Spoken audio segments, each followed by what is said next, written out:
Hi everybody, this is Thomas Wood with Microquant, and today we're going to be taking a look at copper.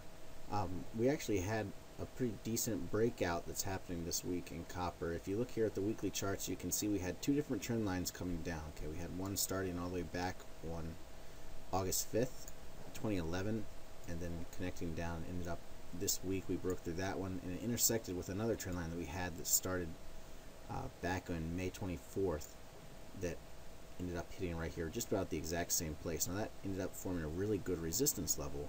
Now that copper has broken through that resistance, what you're going to be looking for is for copper to continue to rally. You can see we have increasing momentum. We had a nice surge momentum this week.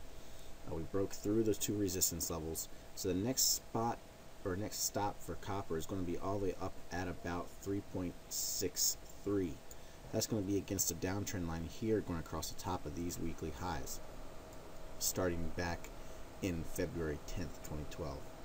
So we're going to be keeping an eye on this market. Again, I'm expecting it to climb a little bit more. We may find just a little bit of resistance from these previous weekly highs here at 3.4, but if we can get above and stay above that 3.4 level, then we should be in the clear to get all the way back up to about 3.63.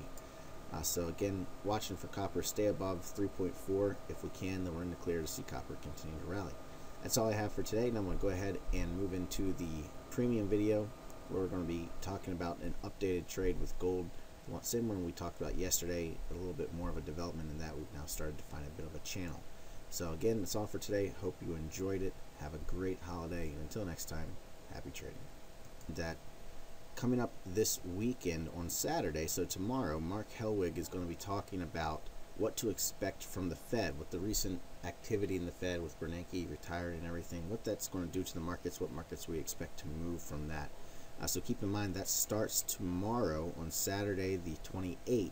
You can sign up for that by going to valuecharts.com and using the registration box on the left hand side of the screen. Again, that's all for today, so until next time, happy trading.